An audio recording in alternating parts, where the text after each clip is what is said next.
দলকে রিজেক্ট করেছে, যেভাবে আমাদেরকেও রিজেক্ট করেছে। সেই রাজনৈতিক দলগুলো আদালতে গিয়েছে, আদালত থেকে আদেশ নিয়ে এসে তারা এখান থেকে নিবন্ধন নিয়েছে। তার মানে আদালত বলছে এই নির্বাচন কমিশন যে তদন্ত করেছিল, প্রক্রিয়া করেছিল, সেইটা ভুল। তাহলে 10টা দলের ক্ষেত্রে তারা অন্তত ভুল করেছে। সেই ভুল আমার উপরেও হচ্ছে এবং আমাকেও এখন বলছে আদালতে যান। সেই মার্চ মাস থেকে এই প্রক্রিয়া শুরু হয়েছে। 2023 সালেও আমরা ঘোরাঘুরি করেছি, 22 সালে ঘোরাঘুরি করেছে, আমাদেরকে হয়রানি করেছে। মার্চ মাস থেকে আইসা আজকে নভেম্বর মাসে এসে বলছে নিবন্ধন দেওয়া হবে না, আপনারা কোর্টে যান। আমি তো ভাই কোর্টে গেলে 6 মাস 1 বছর লাগবে, তাহলে তো আমরা নির্বাচন করতে পারলাম না।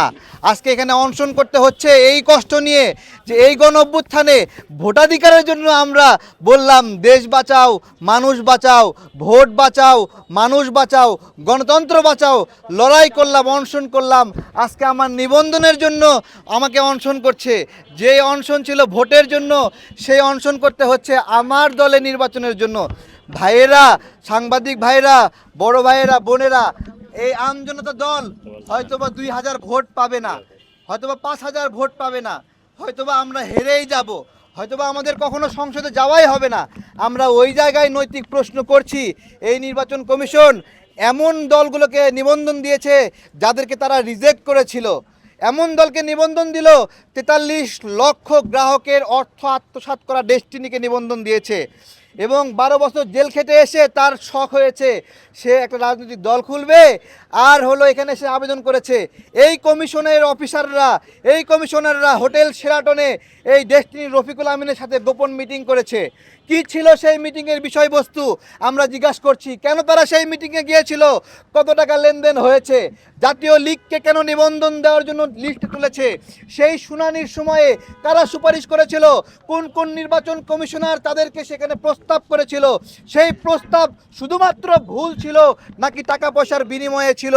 যদি ভুল হয় তারা আজকে বলবে, সেটা বলবে তারা ভুল করেছে, কিন্তু যদি টাকা পয়সার বিনিময়ে হয় তাহলে সেটার কোনো মাপ নাই।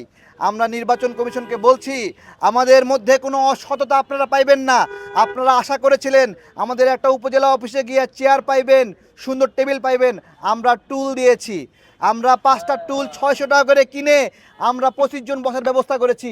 টুলে আপনাদের পছন্দ হয় না, আশা করেছিলেন পাকা বাড়ি হবে, টিনের বেড়া দেওয়া আমাদের ঘর পেয়েছেন, আপনাদের পছন্দ হয় না।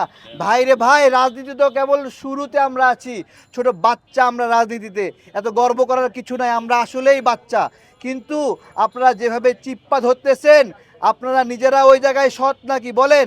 আমরা সততা নিয়ে বলছি, আমাদের যে শর্ত দেওয়া হয়েছে সেই শর্তের প্রত্যেকটি শর্ত আমরা কাছাকাছি পৌঁছিয়েছি এবং এই বাংলাদেশে যে 50-এর অধিক নির্বাচনের জন্য নিবন্ধিত দল রয়েছে, আমি এখানে বলছি আমার দলের রেটিংস, জনসমর্থন 1 থেকে যদি 10-এর মধ্যে না থাকে আমরা রাজনীতি ছেড়ে দেব। রাজনীতিতে আমরা প্রাসঙ্গিক নয়। রাস্তাঘাটে চলতে গেলে আমাদেরকে মানুষ রেসপন্স করে, তারা বলে আমাদেরকে চেনে না। আমি আজকে বলবো, আপনারা সাক্ষী দেবেন, আপনারা কি আমাদেরকে চেনেন না? চেনেন? এই আমজনতা দলকে দেখছেন কোথাও? দেখেছেন? আমরা একটু বাঁকা বাঁকা কথা বলি, খোঁচা মেরে কথা বলি, তাতে আপনাদের বেঁধে যায়, আমাদের উপর ক্রোধান্বিত হয়ে, রাগান্বিত হয়ে নিবন্ধন দিবেন না এরকম সিদ্ধান্ত নেন। উপর থেকে ফোন আসে এদেরকে দেওয়া যাবে না। কি চান? আপনাদের বিরুদ্ধে কেউ কোনো কথা বলবে না, এরকম পরিবেশ চান?